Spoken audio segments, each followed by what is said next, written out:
Ajay Godasara, Krishna secondary school.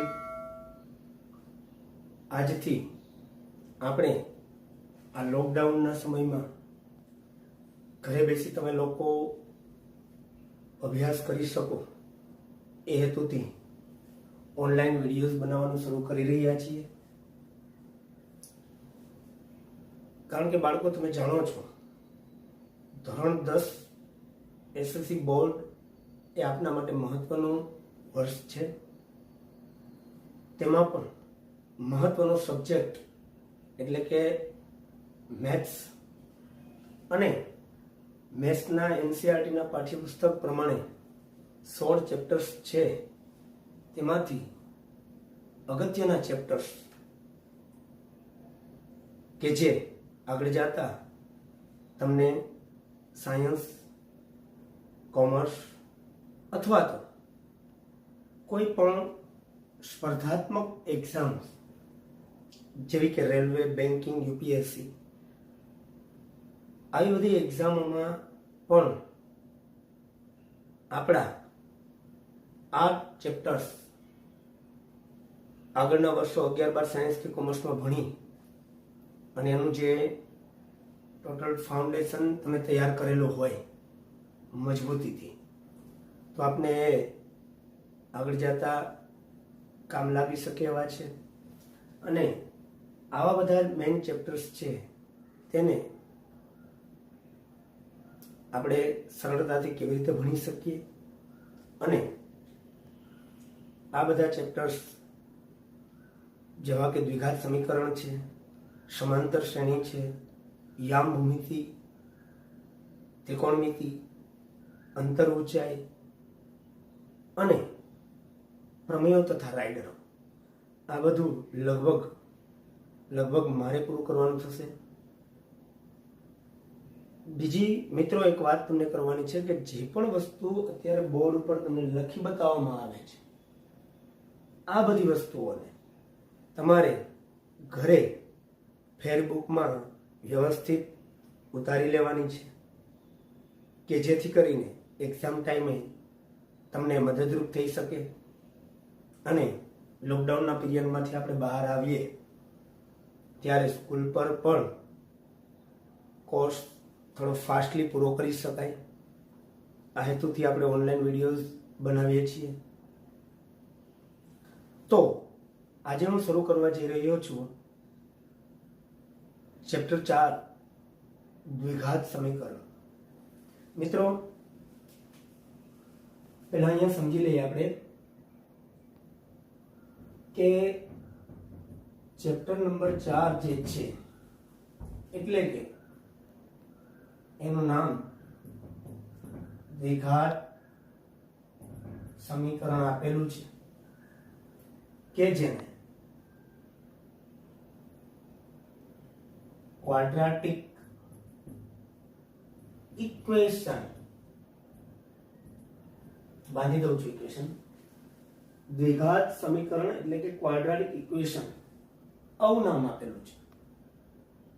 તો સ્વાભાવિક તમને પ્રશ્ન થશે અથવા થવો જોઈએ કે ઇક્વેશન એટલે શું? મેથ્સમાં ઇક્વેશન કોને કહેવાય છે? કોને ખ્યાલ કરો? Equation is A statement of the equality of two quantities. એનો મતલબ એ થાય કે જ્યારે બે વસ્તુઓની સમાનતા નક્કી કરવામાં આવે અને એને ગાણિતિક સ્વરૂપે રજૂ કરવામાં આવે ત્યારે સમીકરણ તૈયાર થાય છે. અને એનો સિમ્બોલ તમે જાણો છો એ પ્રમાણે ઇક્વાલિટીનો છે, આ પ્રકારનો સિમ્બોલ. તો લેફ્ટ સાઈડ એટલે કે ડાબી બાજુ અને રાઈટ સાઈડ જમણી બાજુનું મૂલ્ય જ્યારે સમાન થાય ત્યારે આપણે એને ઇક્વેશન કહી શકીએ છીએ. ઇક્વેશનનો મતલબ સમીકરણ. તો સમીકરણોની વાત આવે તો આપણે થોડુંક ડેપ્થ નોલેજ હોવું જરૂરી છે. કારણ કે એસએસસી બોર્ડમાં એનસીઆરટીના બેઝ ઉપર જ એક્ઝામ્પલ પૂછાય છે એ જરૂરી નથી. એને લાગતા વળગતા આજુબાજુના કન્સેપ્ટને ધ્યાનમાં રાખીને પણ ક્વેશ્ચનરી કરવામાં આવે છે કે જે આ વર્ષના વિદ્યાર્થીને તમે પૂછી શકો કે મેથ્સનું પેપર બધા કહેતા હતા હાર્ડ હતું, હકીકતે હાર્ડ નહોતું. પાઠ્યપુસ્તકને ધ્યાનમાં રાખીને એની થોડી આજુબાજુ ટ્વિસ્ટ કરી અને પૂછી કાઢવામાં આવેલું હતું. તો આવો પ્રશ્ન જ્યારે ઉપસ્થિત થાય ત્યારે આવું કંઈક તમે વધારાનું શીખેલા હોય તો તમે સમજી વિચારી શકો છો અને એનો આન્સર સરળતાથી આપી શકો છો. તો આપણે પહોંચ્યા હતા કે સમીકરણોના પ્રકાર. હા દોસ્તો, સમીકરણોના પ્રકાર કેટલા છે કોઈને યાદ આવે ખરું? તમે 8 અને 9 ધોરણમાં ભણેલા હશો. કયા કયા પ્રકારના સમીકરણો આવે છે? થોડો વિચાર કરો. તો સમીકરણોમાં આપણે જોઈએ એ પ્રમાણે શરૂઆતનું આપણે પહેલો પોઈન્ટ લઈ લઈએ. સમીકરણોના પ્રકારો. સમીકરણોના પ્રકારોમાં પહેલો પ્રકાર છે એ સુરેખ સમીકરણ. સાચું સમજો છો? સુરેખ સમીકરણ આપ ભણી ગયા છો. તો સુરેખ સમીકરણ કોને કહેવાય?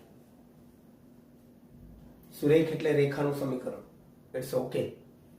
તમે ગ્રાફ બનાવતા, આલેખ બનાવતા, x અને y ના 2 પોઈન્ટ લઈ અને એક રેખા તૈયાર કરો છો, સ્ટ્રેટ લાઈન, તો એને આપણે સુરેખ સમીકરણ કહેવાય. પણ સુરેખ સમીકરણની અંદર એક ચલ સુરેખ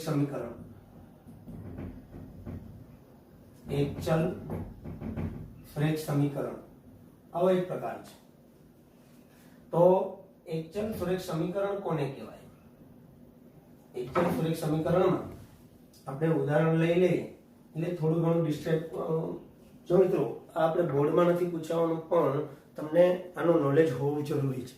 એટલા માટે હું આ કન્સેપ્ટ ક્લિયર કરું છું અને થોડું આપણે સમજી લેશું. આગળ તમે ભણેલા જ છો, પણ એનો ક્યાંય ને ક્યાંય મેથ્સમાં આગળ જતા ઉપયોગ આવવાનો છે એ માનીને આપણે ચાલવાનું છે. તો કોઈ પણ વસ્તુ ડ્રોપ ન થવી જોઈએ એવો મારો ખાસ હેતુ છે અને આગ્રહ છે. એકચલ સુરેખ સમીકરણનું વ્યાપક સ્વરૂપ જોવા જઈએ તો એનું વ્યાપક સ્વરૂપ ax + b = 0. ax + b માં x છે એક ચલ છે, મુખ્ય ચલ છે કે જેના દ્વારા સમીકરણની કિંમતો અદલ-બદલ થઈ શકે છે, એટલે કે વેરિયેબલ છે. એટલા માટે જ વેરિયેબલ એટલે ચલ એવું નામ આપવામાં આવ્યું છે. તો આ સુરેખ સમીકરણ એક ચલ સુરેખ સમીકરણ એટલે ઇંગ્લિશમાં વાત કરીએ તો linear equation with one variable, એક ચલ વાળું સુરેખાનું સમીકરણ એ આ પ્રકારનું હોય. બીજી વાત કરીએ તો આનો એક એક્ઝામ્પલ આપણે લઈ લઈએ તો 2x + 5 = 0. આવું સમીકરણ મળે. આવા ઘણા સમીકરણો આપણે લઈ શકીએ. 3x - 9 = 0. આ પ્રકારે. તો આ એક ચલ સુરેખ સમીકરણ થઈ ગયું. આવું તમે ક્યાંય ને ક્યાંય જોયું હશે કે જેમાં મુખ્ય ચલ 1 છે. હવે આપણે બીજી વાત કરીએ તો દ્વિચલ સુરેખ સમીકરણ. દ્વિચલ સુરેખ સમીકરણ એટલે મતલબ સમજી શકાય એવો છે કે બે ચલની વાત કરે છે. તો બે ચલ હોય ત્યારે એનું વ્યાપક સ્વરૂપ, આ જેમ એક ચલ સુરેખ સમીકરણ આવું છે તો દ્વિચલ સુરેખ સમીકરણનું વ્યાપક સ્વરૂપ ax + by + c = 0 કે જેમાં ચલ બે છે, x અને y. એક નિરપેક્ષ ચલ છે, એક સાપેક્ષ ચલ છે. નિરપેક્ષ અને સાપેક્ષ ચલની ચર્ચા આપણે પછી ડિટેલમાં કરશું. તો આનું હું મિત્રો it લખું છું એટલે સમજો ઇઝ ધેર એક્ઝિસ્ટ, એટલે કે જેમ કે એક ઉદાહરણ આપું છું. તો ગમે ત્યારે ઉદાહરણ આપીશ ત્યારે I લખીશ, એ થોડુંક નોટ ડાઉન કરી રાખજો. તો આનું સ્વરૂપ આપણે 2x પ્લસ 5y પ્લસ 7 બરાબર 0 આવું સમીકરણ લઈ શકીએ. તો એક ઉદાહરણ બની જાય કે જેમાં બે મુખ્ય ચલ છે અને x ને સૂત્રનો કરતા પણ બનાવી શકાય અને y ને સૂત્રનો કરતા પણ બનાવી શકાય. જો તમે મિત્રો x ને સૂત્રનો કરતા બનાવશો તો y તમારો નિરપેક્ષ ચલ હશે અને x જો સૂત્રનો કરતા y ને સૂત્રનો કરતા બનાવશો તો x છે નિરપેક્ષ ચલ બની જશે. તો નિરપેક્ષ ચલ અને સાપેક્ષ ચલ વિશે અત્યારે ચર્ચા આપણે નથી કરતા, પણ આ દ્વિચલ સુરેખ સમીકરણ એ આવા પ્રકારનું હોય અને જો તમારે સમજવું હોય તો આપણે સમજી શકીએ કે x + y બરાબર 5. therefore y બરાબર 5 - x. હવે આ જે સમીકરણ બની ગયું છે આમાં y છે એ સાપેક્ષ છે. કોની સાપેક્ષ વર્ક કરે છે? તો કે x ની સાપેક્ષ. x ની કિંમતો બદલતા જાવ એટલે y ની કિંમતો બદલતી જાય છે. અને આ બધી તમે વસ્તુઓ ભણી ગયા છો. આ જુઓ, આ વસ્તુ આપણે ક્લિયર કરેલી છે 8મા 9માં કે x નું મૂલ્ય આપણે અલગ અલગ મૂકીએ. માની લો કે 0, 1 અને 3 મૂકીએ તો 0, 1, 3 એમાં સ્વતંત્ર લીધેલી વસ્તુઓ છે, એ સ્વતંત્ર મૂલ્ય છે. એટલે x ને નિરપેક્ષ ચલ કહેવામાં આવે છે કે મને અનુકૂળ આવી એવી કિંમતો મેં મૂકેલી છે, જેને હિસાબે y ની કિંમતોમાં બદલાવ આવે છે. એટલે કે x ની કિંમત તમે 0 મૂકો છો તો 5 - 0 તો y નું મૂલ્ય 5. x ની કિંમત તમે 1 મૂકો છો તો 5 - 1 તો y નું મૂલ્ય 4 બદલે છે. x ની કિંમત આપણે 3 મૂકીશું તો y ની કિંમત 5 - 3 એટલે કે 2. તો આ y ની કિંમત તો તમને જે 5, 4, 2 છે એ કોને આધારે મળી? તો કે x ને આધારે. એટલે y છે એ x ની સાપેક્ષ કામ કરે છે અને x ની કિંમતો 0, 1 અને 3 એ તમે ક્યાંથી લઈ આવ્યા? તો કે આપણે પોતે મનથી વિચારેલી સ્વતંત્ર કિંમતો છે. તો x છે અત્યારે નિરપેક્ષ, y છે એ સાપેક્ષ ચલ કહેવાય. એટલે આ ચર્ચા પણ તમને અત્યારે કરી દીધી છે. હવે ત્રીજા પ્રકારની જે સમીકરણ છે એ ત્રિચલ, આમ તો 3 ચલ વાળું એમ લખાય પણ આપણે બોલી શકીએ ત્રિચલ સુરેખ. ત્રિચલ સુરેખ સમીકરણ કોને કહેવાય? કે જેનું સ્વરૂપ ax + by + cz + d બરાબર 0, કે જેમાં x, y અને z ત્રણ મુખ્ય ચલ છે. પણ આ વસ્તુ અત્યારે આપણે આવતી નથી. આ R3 એટલે કે આલેખ હોય તમે જે ભણેલા છો એ R2 છે, આ R3 કહેવાય. R3 એટલે 3 ડાયમેન્શનલ, કે જે આપણે રૂમની એક ચર્ચા કરીએ તો આ એક ધાર છે x અક્ષ છે, આ બીજી y અક્ષ છે અને હાઈટ છે એ z અક્ષ છે. તો આવી રીતે x, y, z ઘનાકૃતિ અવકાશ જે બને છે એના બિંદુઓ દ્વારા આખી જે રેખા તૈયાર થાય ત્યારે ત્રિચલ સુરેખ સમીકરણનો ઉપયોગ x, y, z તરીકે લઈ શકાય છે. હવે આનું કોઈ એક આપણે ઉદાહરણ લેવા માંગીએ તો આ મુજબના જ ઉદાહરણ આપણે લેશું કે જેથી તે કરીને તમે સમજી શકો. અહીંયા આપણે 2x + 5y + 7z + 10 બરાબર 0 આવું આપણે એક ઉદાહરણ લઈ શકીએ. તો અત્યારે મિત્રો જે ચર્ચા કરી છે એ આપણે સુરેખ સમીકરણ એમાંના એકચલ સુરેખ, દ્વિચલ સુરેખ અને ત્રિચલ સુરેખ સમીકરણોની ચર્ચા કરી છે. આટલું બોર્ડ વર્ક છે એ 1 મિનિટ માટે હું ડ્રોપ કરું છું, અડધો મિનિટ માટે. તમે ત્યાં સુધીમાં ફેરબુકમાં લખી લેજો.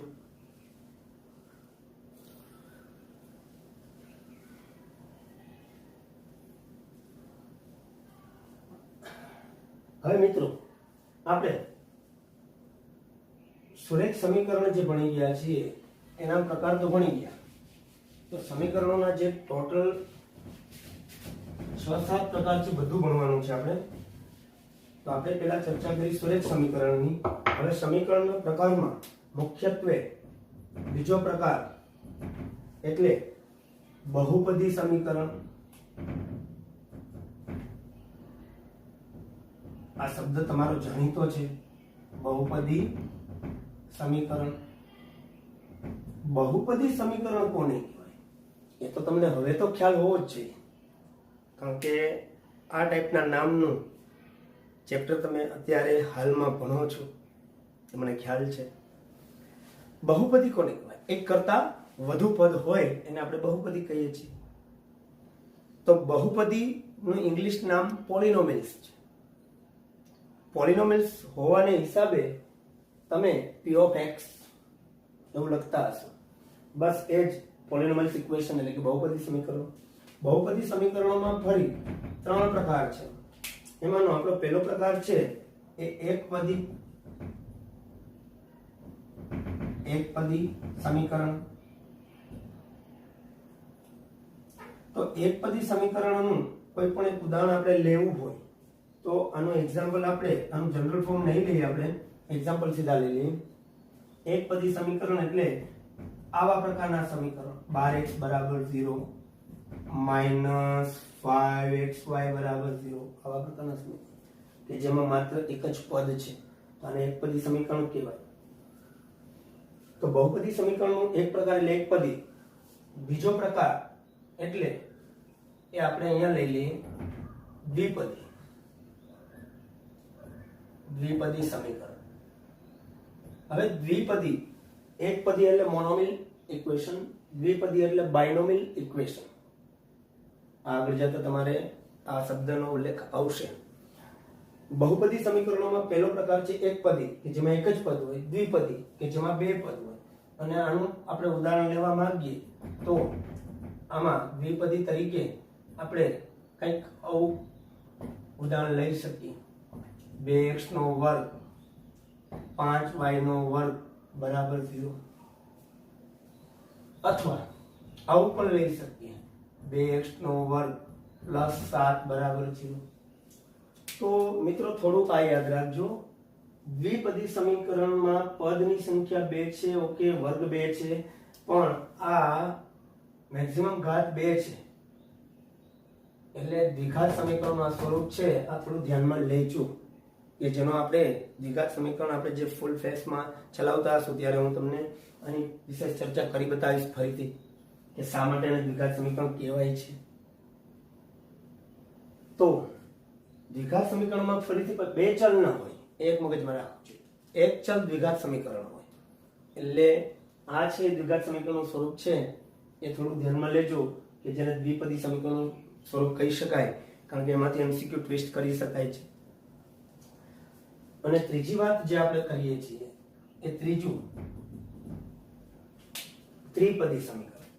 તો ત્રિપદી સમીકરણમાં મિત્રો ટ્રાઇનોમિયલ્સ ઇક્વેશન, ત્રિપદી સમીકરણ, એ ત્રિપદી સમીકરણના એક્ઝામ્પલ આપણે લેવા હોય તો એમાંનું પહેલું આપણે આ ટાઈપનું એક સિમ્પલ પરિભાષામાં ઇક્વેશન લઈ શકીએ. બીજું 3 ઘાત વાળું એ પણ લઈ શકીએ, એટલે કે આપણે આમાં કોઈ આ પ્રકારનું ઇક્વેશન લઈ લઈએ 3x નો વર્ગ +5x +7 બરાબર 0. આમાં પણ 3 પદ છે, મેક્સિમમ ઘાતાંક 1 છે. આમાં xy z 3 પદ છે, xy વાળું સહિત.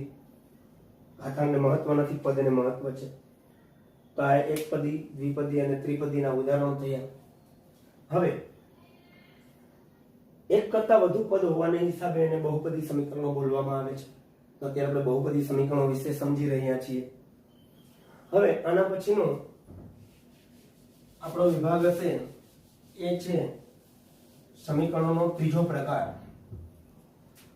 સમીકરણોનો ત્રીજો પ્રકાર એટલે કે ત્રિકોણમિતીય સમીકરણો. ત્રિકોણમિતીય સમીકરણો. પહેલો પ્રકાર મિત્રો આપણે સુરેખ સમીકરણો શીખ્યા છીએ અને એ ચેપ્ટર આપણા 10મા ધોરણમાં અવેલેબલ છે એટલે એની વિશેષ ચર્ચા આપણે ત્યાં કરવાની થશે. અને એક બીજી વસ્તુ ત્રિકોણમિતીય સમીકરણો, આ પણ ચેપ્ટર આપણા 10મા NCERT કોર્સમાં છે એટલે આની ચર્ચા પણ આપણે વિશેષ રૂપથી કરવાની થશે. પણ ત્રિકોણમિતિમાં વિધેયો આવે છે sin, cos, sec, cosec, tan અને cot. આ બધા ત્રિકોણમિતિય વિધેયોને ધ્યાનમાં રાખી અને સમીકરણો બનાવવામાં આવે છે. સમીકરણો કેવી રીતે સોલ્વ કરવાના, અને નિત્ય સમૂહ શા માટે કહેવાય, આ બધી ડિટેલ ચર્ચા આપણે જે તે ત્રિકોણમિતિના ચેપ્ટરમાં કરશું. ટ્રિગોનોમેટ્રી હવે આનું આપણે એક ઉદાહરણ લઈ લઈએ તો એના ઉદાહરણમાં cos સ્ક્વેર થીટા વર્ગ કરું છું પ્લસ sin સ્ક્વેર થીટા બરાબર 1, બીજું sec square theta minus tan square theta બરાબર 1 અને cosec square theta minus cot square theta બરાબર 1 કે જેને નિત્ય સમૂહ કહેવાય છે. તો આ ત્રિકોણમિતિ સમીકરણો આ ટાઈપના હશે. હવે આનાથી વિશેષ આગળ જઈએ તો ચોથા પ્રકાર આપણો જે છે એ ઘાતાંકીય સમીકરણો. કયો? ઘાતાંકીય સમીકરણો. ઘાતાંકીય સમીકરણોની અંદર એનું ઉદાહરણ આપણે લેવું હોય તો 10 ની x ઘાત બરાબર 1. એટલે આને તમે ગણિતમાં બીજી ભાષામાં પરિભાષામાં વિચારી શકો છો કે 10 ની કેટલી ઘાત 1 થાય. તો આપણે મિત્રો ખબર છે કે ગણિતમાં કોઈ પણ સંખ્યાની 0 ઘાતાંક 1 થાય છે. તો આપણે આનું મૂલ્ય કહી શકીએ કે x નું કિંમત 0 છે, કારણ કે 10 ની 0 ઘાત 1 થાય એનો જવાબ 1 આવે. એટલે આ સમીકરણને સંતોષી શકે, સમાધાન કરી શકે એવી કિંમત કઈ? તો કે 0. તો આ ટાઈપના સમીકરણો. હા, આનું એક બીજું ઉદાહરણ આપણે લઈ લઈએ કે 4 ની x ઘાત બરાબર આપણે લઈએ 64. આને કેવી રીતે સોલ્વ કરશું? તો આ પણ તમે ભણી ગયેલો છો કે 4 ની x ઘાત બરાબર આ 4 ની 3 ઘાત. 4 ની 3 ઘાત ચોકે ચોકે 16, 16 ચોકું 64. તો 64 ને આપણે 4 ના આધાર તરીકે બેઝ બનાવી કેવી રીતે લખી શકીએ? તો કે 64 ને આપણે 4 ગુણ્યા 4 ગુણ્યા 4 એટલે કે 4 ની 3 ઘાત આમ લખી શકાય. આધાર સરખો હોવાને હિસાબે ઘાતને તમે સરખાવી શકો છો. એ પ્રમાણે તમે x નું મૂલ્ય કેટલું લઈ, આમાં x નું મૂલ્ય 0 આવે છે, આમાં x નું મૂલ્ય 3 આવે છે. તો આવા કોઈ પણ સ્વરૂપ આપણે વિચારી શકીએ છીએ. માની લો કે તમને કોઈ પૂછે કે 5 ની x ઘાત બરાબર 625 થવી જોઈએ. તો હું તમને ક્વેશ્ચન અત્યારે આપું છું વિચારવા, એ તમે વિચારો આને કેવી રીતે તમે સોલ્વ કરશો. 5 ની x ઘાત બરાબર 625. તો x નું મૂલ્ય શું હોવું જોઈએ? કેટલા વિચાર્યા તમે? 4. ઓકે, શું કામ? તો કે 5 ની x ઘાત બરાબર આપણે આને 5 ગુણ્યા 5 ગુણ્યા 5 ગુણ્યા 5 25, આ 25 25 25 625. એટલે કે તમે 5 ની x ઘાત અને 5 ની 4 ઘાત આમ લખી શકો, જેથી કરીને આમાંથી તમને મળતું x નું મૂલ્ય એ કેટલું છે? 4 છે. આ સમીકરણમાં x નું મૂલ્ય 4 છે, આમાં 3 છે, આમાં 0 છે. એનો મતલબ કોઈ પણ સમીકરણમાં રહેલું તેનું ચલનું મૂલ્ય કે જે સમીકરણનું સમાધાન કરતું હોય તેને મિત્રો ઉકેલ કહેવાય, બીજ કહેવાય અથવા શૂન્ય પણ કહેવાય, કે જે આપણે આગળ જતા ભણવાનું છે. આ 3 રીતે બોલી શકાય. તો અહીંયા ચલ છે થીટા છે, એ આપણે ત્રિકોણમિતિમાં શીખશું કે થીટાનું કયું મૂલ્ય છે કે જેથી કરીને સમીકરણનું સમાધાન થાય છે. એ આપણે આગળ જતા ત્રિકોણમિતિમાં ભણવાનું છે. હવે મિત્રો આપણે આગળ બીજી વાત કરીએ તો 5મા પ્રકારનું સમીકરણ એટલે કે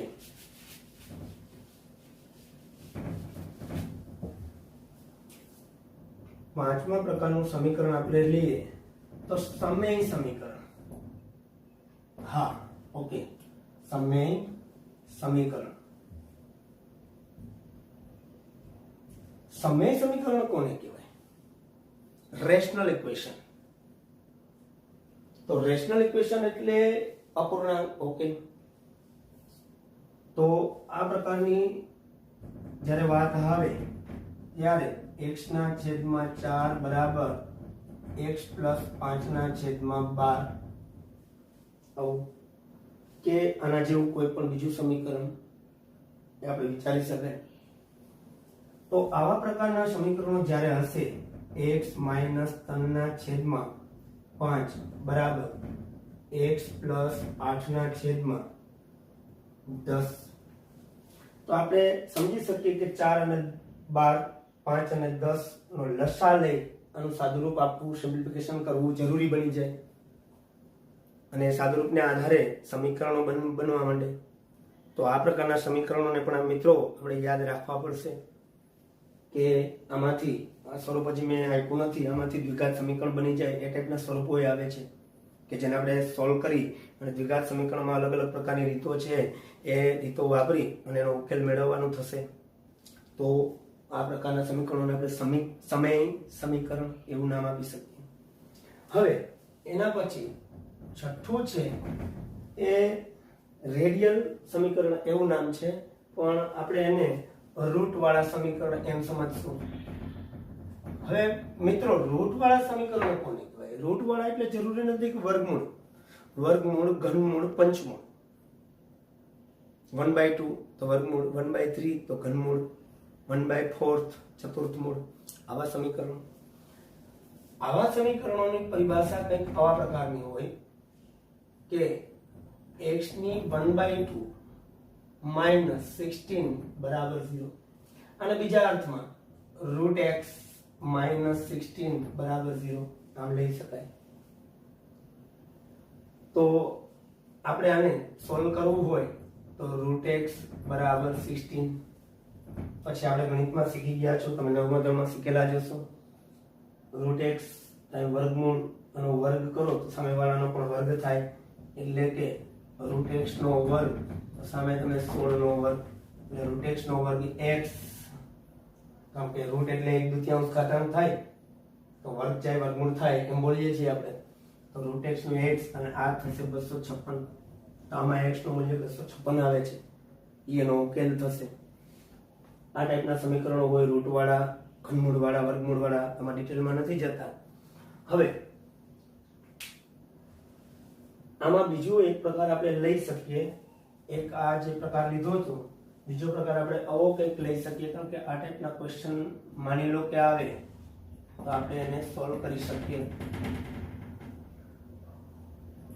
આ ટાઈપના ક્વેશ્ચન કે જેને આ ફોર્મેટમાં રજૂ કરવામાં આવે છે, x + 2 + 9 = 0. આ પ્રકારના સમીકરણો આવે તો આપણે રૂટ વાળા રેડિકલ ઇક્વેશન કહેવાય, એને પણ આપણે સોલ્વ કરતા શીખશું, જરૂર પડશે તો એમાં. હવે મુખ્ય વાત જે આપણી આવે છે આ બધી ચર્ચાઓના અંતે એ છે સાતમો પ્રકાર સમીકરણનો. આપણે 6 તો શીખી ગયા, સમીકરણનો સાતમો પ્રકાર.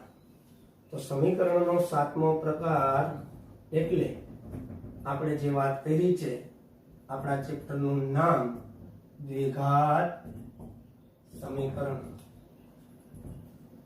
મિત્રો દ્વિઘાત સમીકરણો સમજાવવા માટે મેં તમને સમીકરણોના અલગ અલગ પ્રકાર સમજાવી દીધા. હવે આપણે સેજ એક્સટેન્ડ થઈને વાત કરીએ કે દ્વિઘાત સમીકરણ એવું નામ શા માટે આપવામાં આવ્યું. વ્યવસ્થિત ન વચાતું લખી દઉં.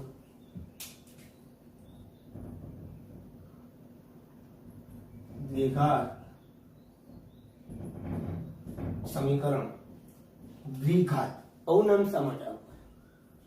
તો કે સમીકરણમાં મોટામાં મોટી ઘાતાંક 2 હશે, એટલે એને દ્વિઘાત સમીકરણ એવું નામ આપવામાં આવ્યું છે. પણ દ્વિઘાત સમીકરણને સમજતા પહેલા તમારે દ્વિઘાત બહુપદીનું વ્યાપક સ્વરૂપ સમજવું પડે એમ છે. એટલે કે દ્વિઘાત બહુપદીનું વ્યાપક સ્વરૂપ.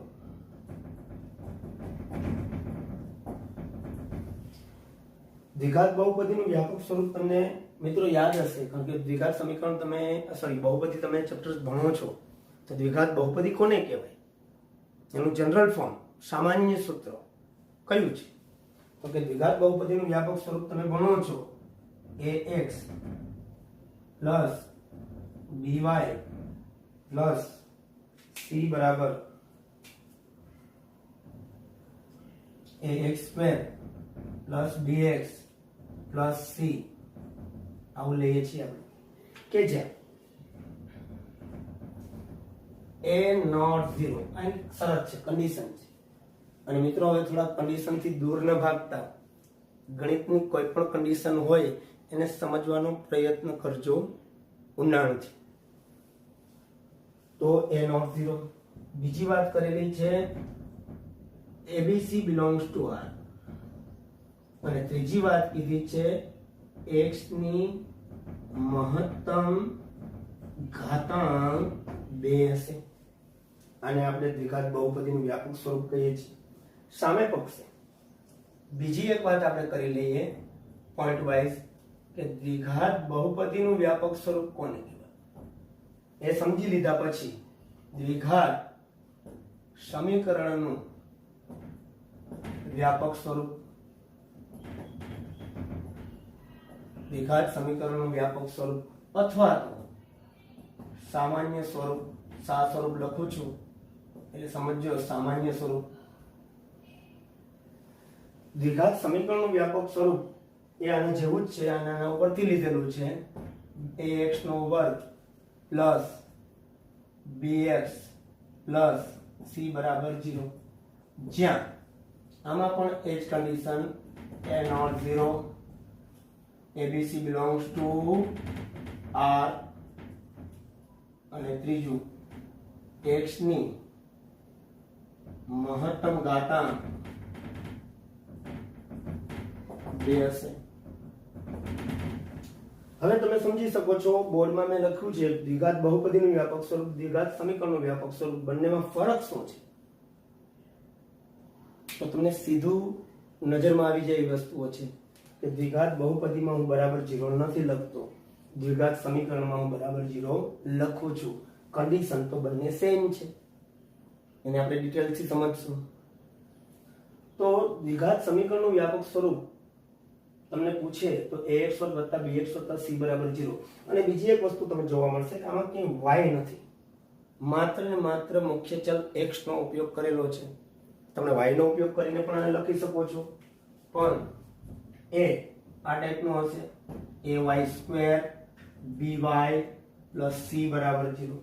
તો આ y ચલ વાળું દ્વિઘાત સમીકરણ બની જશે. તો આને એક ચલ દ્વિઘાત સમીકરણ એવું નામ આપવામાં આવ્યું છે. એક ચલ સમજી શકો છો ને કે આમાં મુખ્ય ચલ તરીકે x જ છે, આમાં y જ છે. x અને y મિક્સમાં બનાવેલું નથી, દ્વિચલ સ્વરૂપ સમીકરણ જેવું નથી. આ એક ચલ દ્વિઘાત છે કે જેમાં તમારે ધ્યાન શું રાખવું પડે, x વર્ગનો સહગુણક કોણ છે a, x નો સહગુણક b. અહીંયા કંઈ નથી, પણ હવે સમજી શકાય અથવા તો તમને ખ્યાલ હોવો જોઈએ કે આને તમે શું કહેશો, c ને અચળ પદ. તો તમને કોઈ પૂછી કાઢે કે ભાઈ અચળ પદ છે એ x ની કેટલી ઘાતાંક ધરાવે છે, તો આપણે એ પણ સમજી લઈએ કે આને બેઝિકલી ax વર્ગ bx ની 1 ઘાત અને cx ની 0 ઘાત બરાબર 0. આ સાચું સ્વરૂપ છે. એટલે કે x ની 2 ઘાત છે, પછી x ની 1 ઘાત છે, પછી x ની 0 ઘાત છે. એટલે કે ઘાતનું ડિક્રીમેન્ટ ઓર્ડરેશન છે, ડિક્રીમેન્ટ ઓર્ડરમાં ઘટતી જાય છે.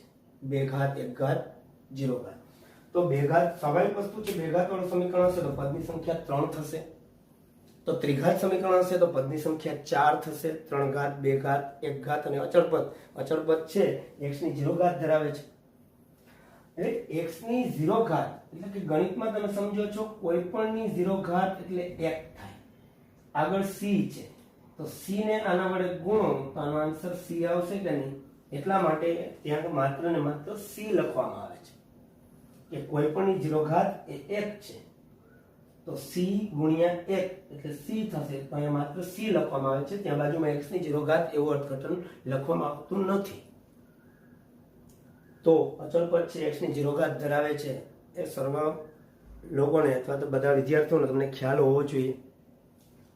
તો આપણે ઘાતમાં ઘટાડો થાય છે એક મગજમાં રાખજો.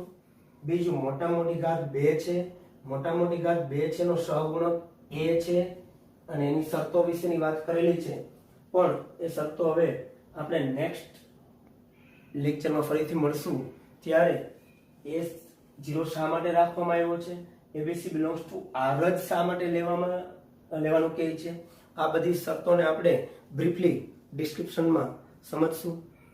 પણ એના માટે આપણે નેક્સ્ટ લેક્ચરમાં મળીએ ત્યારે આ ટોપિકથી શરૂઆત કરશું અને શરતો સમજવાની છે.